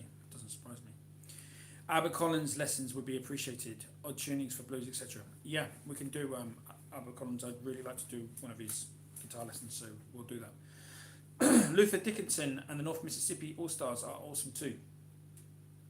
Okay, let me tell you, who's heard of Nick the Riff? Nick the Riff, great YouTuber, friend of mine, kind of, online friend. Nick the Riff, great YouTuber. Check him out. He does all the Stevie Ray Vaughan, Jimi Hendrix stuff. Anyway, Tommy Cougar from Mystic Blues Amps made me a signature amp called the RG70. It is a signature. Philip Sage had one, a signature. Philip Sage had the PS70. And my Mystic mother amp was, I asked Tommy, can you design an amp to give me the tone from this song.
So on and so forth. So I asked Tommy Cougar from Sweden, a great amp designer, can you build me an amp that can get that sound from the Texas Flood album? And he said, no, I can't do that, but I can get close. And he did get really close. It was an incredible amp. And then I sold RG70 amp in existence. But Tommy's making me a new RG70, so there'll be two, yeah, they're crazy amps, incredible. If you want that Lenny tone, that was what the RG70 amp did, and I can highly recommend that if you want to see if you want to sound. The RG70 is going to get you there. The PS70, the Philips Station model, was much more sort of high gain. It was a bit crazier, but if you wanted that Lenny, that beautiful clean sound, then that was the one to get, the RG70. But so Nick the Riff, that's his favourite amp. But the reason I told you that story is because one time Luther Dickinson came to London and he needed a guitar amp, and guess what? Yeah, he used that amp. So he used the RG70 for a whole concert. He loved it. He really loved it. So yeah, great. Luther Dickinson, great player. Jason says, Ramon, you know and play so many genres and styles of music. Oh, thank you very much. God bless you. But the $1 million question is, what's your favourite? You know, it just depends on the day. I mean, like I said, you know, I always go back to my first. I think when you get older, you have the midlife crisis, and you go back to I was 17 when I first played guitar, so I was listening to Kinks, you know. Thank you for the day. You know, thank you for the days. Lola, well-respected man, follower of fashion. You know, all that, you know. The Kinks, I go back to that. I love that rock and roll stuff. I love the blues. You know, all that. You go back, you know, Rolling Stones. I guess, you know, the British, I love the British music from the 60s. I love the American music from the 50s, the 40s and 50s American music. Probably more than the 60s American music, maybe. I don't know. I mean, I love James Brown. You know, James Brown is just like James Brown. I got to tour with one of James Brown's horn players called Pee Wee Ellis. And he wrote this great song, The Chicken, which goes like this.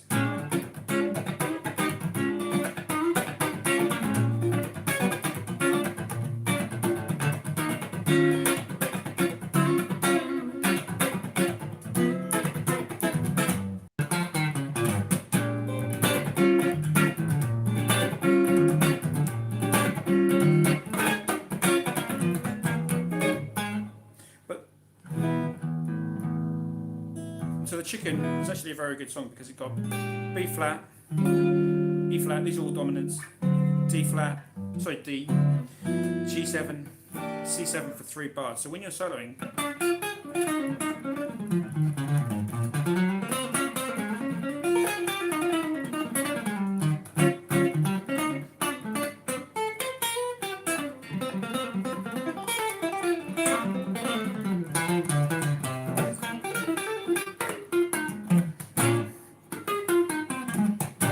so you got to. It's a really great tune to improvise over because you're changing keys for all of those dominant chords. And Jaco Pastorius covered that song, but it was great playing with Pee Wee Ellis. Let me tell you a story about Pee Wee Ellis. When I first worked with him, I thought I was Mr. Funk guitar. Sorry about this, guys. So I thought I was Mr. Funk guitar. I'd be like,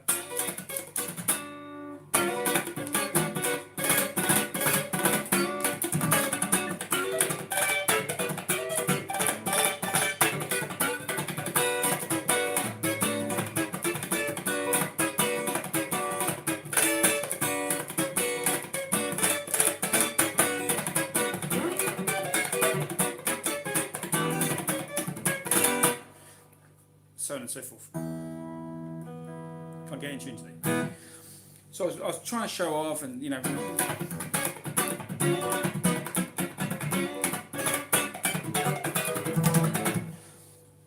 And Pee Wee Ellis said, "Hey man, come here." And so I said, you know, what's the problem, Pee Wee? You know, I'm doing the job right. He says, "That ain't funk. That ain't how you play funk guitar. From now on, you're going to play one note every bar." So as punishment for being a complete fool, I was literally doing this. 2, 3, 4. And then he built me back up, you know, then we built it back up. You know. But he was Pee Wee Ellis, man. So it was great playing with him because he invented funk. He was there inventing that music with James Brown, the original JBs. And Maceo Parker there was 3 of them: Maceo Parker, Pee Wee Ellis, and Fred Hesley. And Maceo Parker was Prince's musical director, you know, and Pee Wee Ellis was Van Morrison's musical director. So it was a real education playing with Pee Wee, you know. And playing funk guitar, I sort of realised you find a little pocket, because if you think about James Brown, just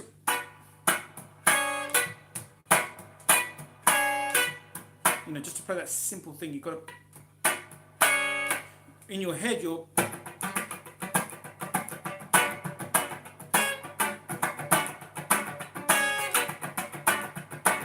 but you're not playing that. You're just going, but you've got to have that dicka going in your brain. Well, you don't have to have that, but you know what I mean. You've got to have that feel. And you see a lot of young guys,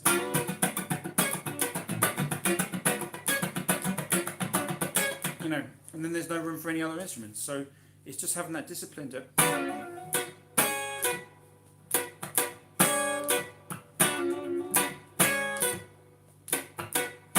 when you've got all the other instruments, the bass, bass, it's funk music, it's bass music, it's not really guitar music, and the guitar is more of a supporting role for the bass and drums. So you've got to really keep out of the way of those guys. If you dominate, then it's not really funk music.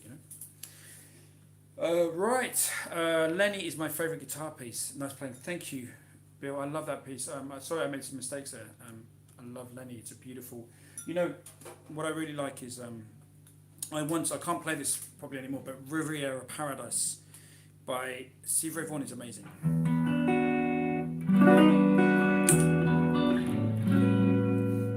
If you want to play the changes, let's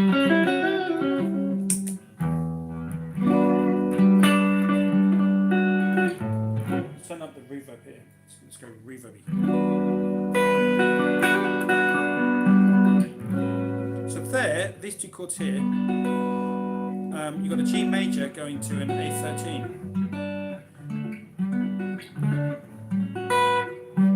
Whichever way you want to look at it.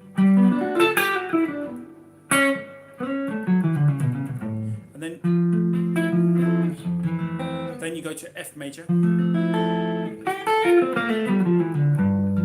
G13,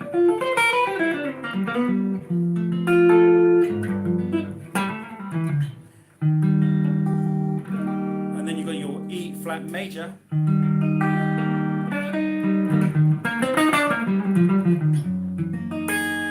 F sharp, sorry, back to E minor.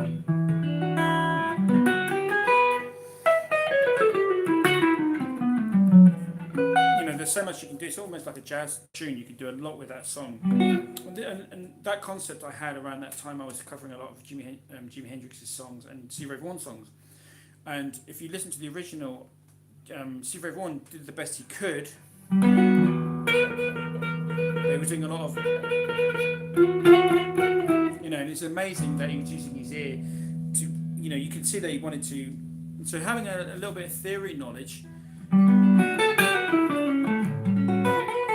I'm just going to show you where all the notes are for the chords. That's what I want to teach you guys in a lesson one day, to show you how I look at the fretboard. Very easy, and then you're never caught out.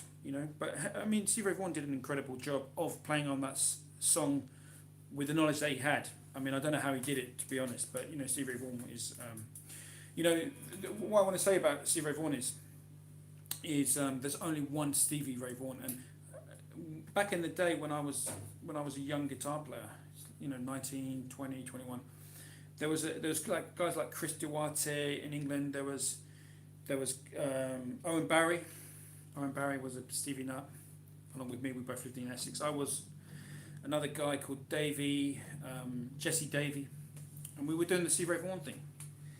But I quickly realised there's only one Stevie Ray Vaughan, because Stevie Ray Vaughan was trying to do Jimi Hendrix.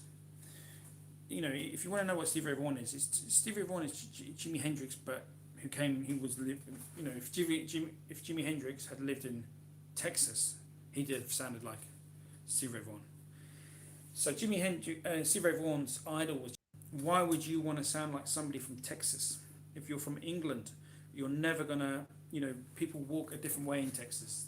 They're very polite people. They have a different point of view. And they wear cowboy hats. In England, we don't wear cowboy hats. we don't do it. But when I noticed that when people were playing Stevie Ray Vaughan guitar, they started wearing cowboy hats in England, you know. And in England, you don't wear cowboy hats. It's just, people are going to really rip you, especially if you're young. They're going to really rip you. So for me, I quickly realised, look, I'm never going to be Stevie Ray Vaughan, never. It's never going to happen. But I can take an influence, I can use the influences and then make my own thing up. And that's what I've kind of done. So, you know, I sometimes play Stevie Ray Vaughan, but in an African style. You know, there's a song I do called...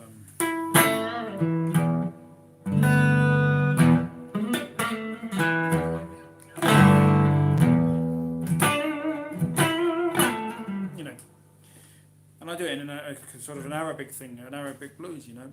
But, and I think I pity the people that get stuck in the Stevie Ray Vaughan zone and just stay there and they never move out. And their whole world is Stevie Ray Vaughan, and it's just sad because Stevie Ray Vaughan wasn't into one player. Jimi Hendrix was his idol, but he was into Johnny Guitar Watson. He was into great jazz players, Joe Paz. He was into Grant Green. He was into you guys can tell me. He was into Lonnie Mack. He was into Roy Buchanan. He had a huge range of influences. But the people that tend to be into Stevie Ray Vaughan are just like that one thing, which is really not what he would be probably upset himself if people just copied him, you know, wearing the cowboy hat and it's like they go overboard, you know. And I think and I was for a couple of years when I was young, I went through my Stevie Ray Vaughan phase, but I came out of it,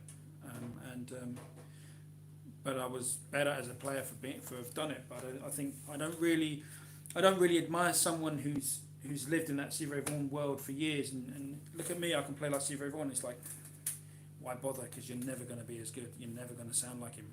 Don't even bother trying, you know. So there you go, a little bit of a rant there. Let's go back to some questions or some comments. Here we are. So Peter, okay, we've done that one. Nick is a great player and has a cool channel. Daniel says, yep, I really like Nick. He's great. He's got the RG70, the Ramonku signature amplifier. He's got it. Bill says, Phil Sage played with Jeff Healey. Yeah, Phil Sage, I've seen him. I think, so Phil Sage, I know him because of Tommy Cougar's amplifiers. That's how I know him. And he's a great player. I've seen him. He plays a little bit too loud. I play loud, but I don't play half as loud as he does. I think he needs to turn down a bit sometimes. But apart from that, you know, maybe have a smaller amp. But he's a killer player. I just feel sorry. I think if he was playing places like Stevie Ray Vaughan, he'd be all right. You know, I think the world hasn't caught up with him, I guess, and he needs some bigger venues to let those amps rip. Where are we going? Waterloo Sunset. Yeah, the Kinks. It's a beautiful song. It's an incredible song. The Kinks' Rickenbacker sound was amazing. Yeah, I mean, Dave Davis had a Flying V as well. He had an original Carina Flying V. I mean, that's crazy. Were you named after Paul McCartney's alias? Well, that's a great thing. So, if you guys don't know, my name is Ramon. My name is Ramon. It's a Spanish name. But funnily enough, I meet people all over the world. Like I meet people from Hawaii, from India, from Africa, and they're called Ramon. It's a really strange name because I think in Spain it's not a common name, and it's not a common name in South America. You know, there's not many Ramons. It's an old name. It's a conquistadora name.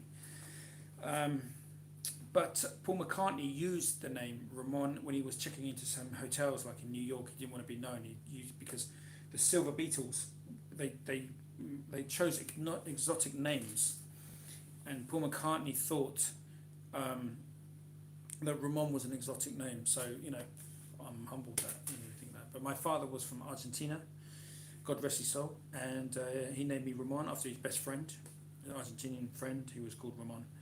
And that's my name, Ramon. Yo puedo hablar un poco de español porque yo fui viviendo. I think I speak well, but I've been told I don't speak that well. I need to improve it, but I can speak Spanish, you know. Jason says, I used to draw on a goatee beard and wear a beanie hat because I like the Edge. Yeah, the Edge is a great player. Don't care what anybody says. You know, he might only be playing 2 notes and the rest might be a delay, but who cares? The guy's a genius. The thing about the Edge is those first 2 albums, you know, the first few albums from U2 were incredible. All those songs, all those original songs, you know. And what I used to do, I've told this story before, but when I was in a band, I could only afford 1 pedal. I only had enough money for 1 pedal, which was a tube screamer. I had my Fender red knob Super 60 amplifier at a Stratocaster, Fender USA, and I had 1 pedal. So we used to do In the Name of Love or something like that, I can't even remember. And I had to replicate the Edge's delay using a double down strumming technique, which I'll demonstrate now. I probably can't even do it, it's quite hard though.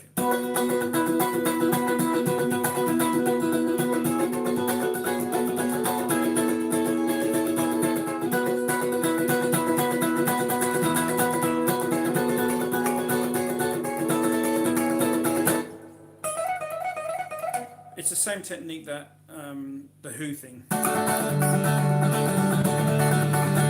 It's that technique. So it's 2 downs, but it's good fun to do. So there's my Edge story. Okay, let's go here. Mango says, I really like playing guitar. So we all do. That's why we're here. Bill says, the Edge knows what he's doing. He is very creative, maximizing his ability with technology. I 100% wholeheartedly agree. Like I said, the Edge, he plays an Explorer. I love Explorers. I have one here. One of the reasons I bought my Explorer was because of the Edge. You know, he's a great player. And, you know, I have a lot of Irish friends. I love Irish people. I love Irish music. You know, great stuff. And there was a funny story that, I don't know if it's true or not, but when they first started, Bono couldn't sing, you know, to pitch, so they had to detune their guitars. He was an amazing singer on those early, you know what I mean. So, but I love that because, you know, the whole thing about U2 was the military, you know, in the troubles back in the day, and the struggle, and I had that kind of military.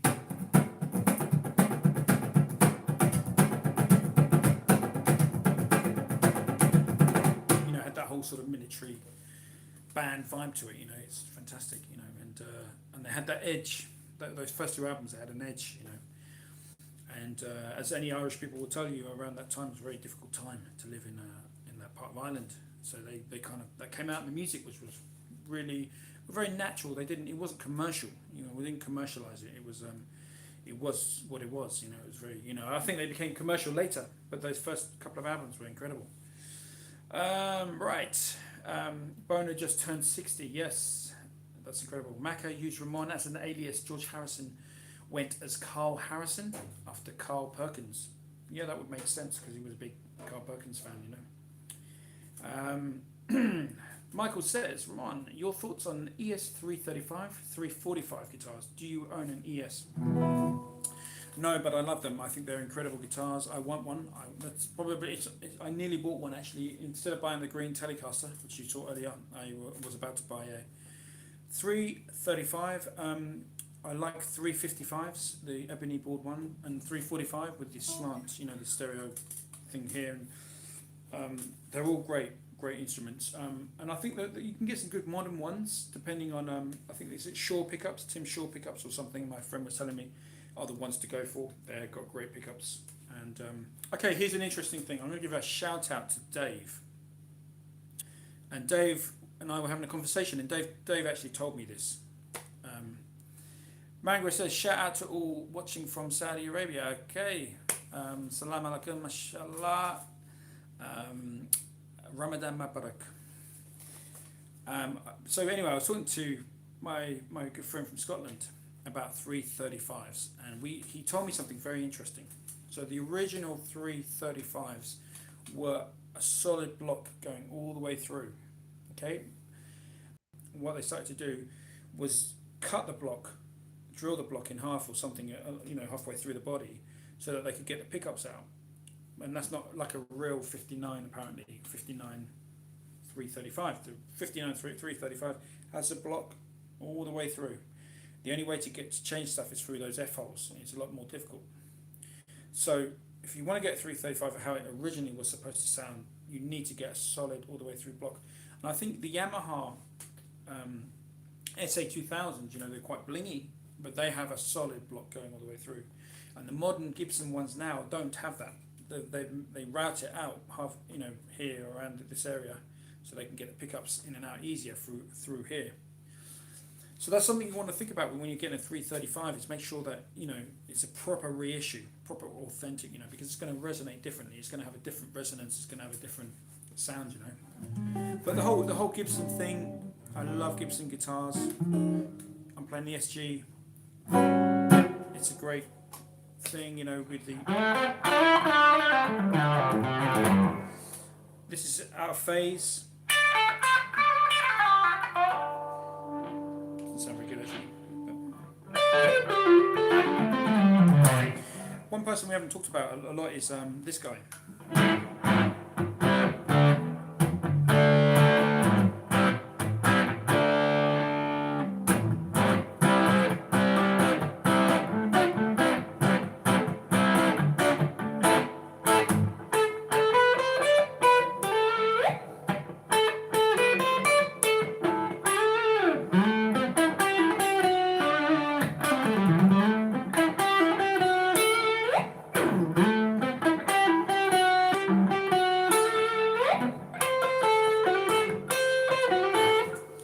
Santana.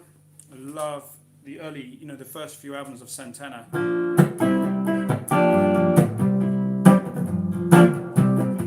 You've got to change your evil ways, baby. For I stop loving, you got to change, baby. Every word that I say, all that stuff, fantastic. Obviously Black Magic Woman, but the first few albums. Album covers, and really, really good, all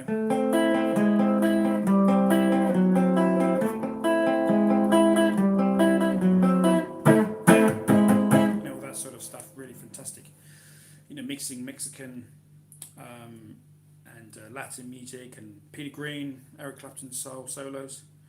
Really strange technique, and quite often Santana for me sounded really great on the SG. And the Yamaha, it didn't really do much on the PRS. I mean, apart from smooth, whatever.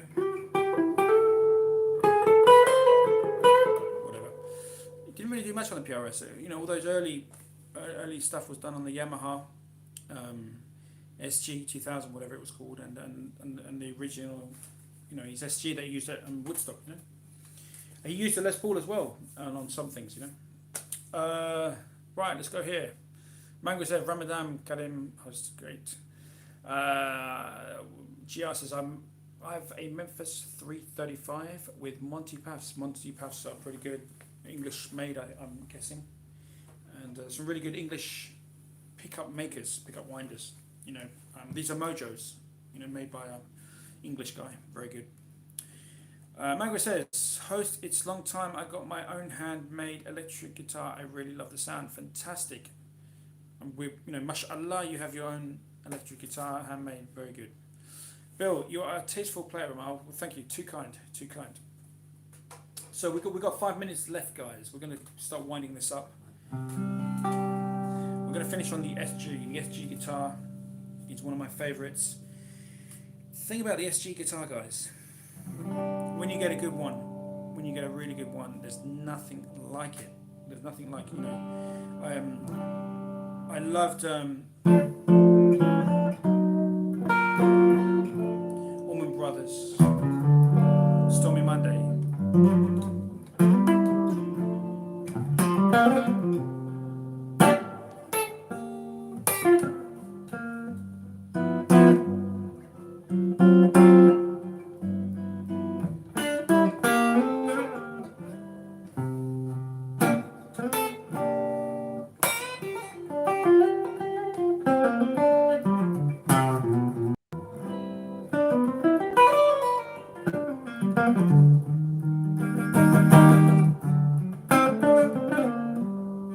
You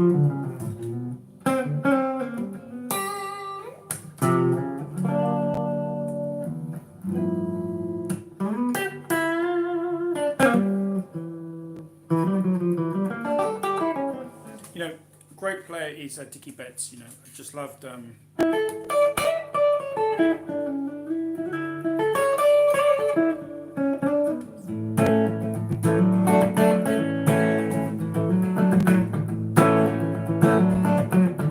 Brilliant, you know, and one of my standout tunes I loved them was.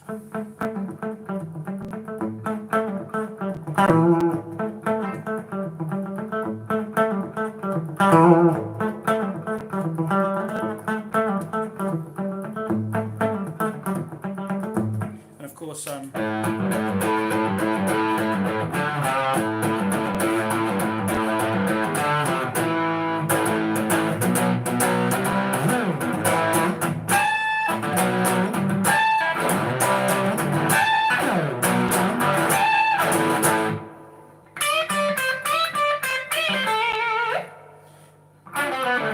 something like that.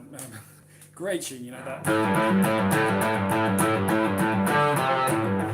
Allman Brothers, of course, you know. But, you know, Dickie Betts really for me was, I mean, I love Duane Allman, you know, for the slide, incredible. But, you know, Dickie Betts had the SG originally and then he sold it to Duane Allman just before Duane Allman died. But Dickie Betts on the SG was something else. Beautiful guitar playing on that SG. And I think that was his backup guitar, but his vibrato, you know, Dickie Betts' vibrato. And I think Dickie Betts was sometimes overshone by Duane Allman, but because it was Duane Allman's band. But Dickie Betts' solos were always so melodic. They were very, very melodic. You know, like the solo on Stormy Monday. That just I've used that lick for years. That, you know, you're here in the BB King box, with the G, but you're playing second finger on the D string, 9th fret. There's a root note on the 8th fret. I mean, you know, what an entrance into a guitar solo, just, you know, phenomenal. So Dickie Betts, you know, he's always my favourite guy from the Allman Brothers. I used to love the two drummers, especially on that tune with the One Way Out. You know, just beautiful, you know, sort of sound. Okay, guys, that's it. It's 9 o'clock here in England. We're gonna wrap this up. It's been amazing. I'm really enjoying these live streams. They're actually getting more popular. When I first started doing these, we had like two people turn up. So we're gonna do. Yeah, we're going to sort out the technology because the technology is not great. We're going to sort that out. But guys, I want to say God bless to you. Thanks for coming, and I've tried to get through all your questions as usual. But we're going to meet up again next week. We're going to Monday or Tuesday next week. I'm going to see you again, yeah, we're going to do this again. You're going to come with some questions. The only thing is, the question today was the best guitar players and the worst YouTubers. We didn't really talk about. We talked about a few of the worst YouTubers. So maybe we'll go a little bit. You can think about that one. You can come back with me next week, and you can tell me who you don't like on YouTube. But until then, guys, have a great time. Take care this week. Stay safe, whatever that means. Eat healthily. Eat well. Practice your guitar. And don't drink too much alcohol. Yeah. Because it's easy in this time, guys. You know, you start drinking wine every night. It's beer every night. It's easily done. So don't drink alcohol. Stay safe and just play that guitar, man. Just play that guitar. God bless you all. Take care. See you soon. We're gonna wrap this up. Here we go.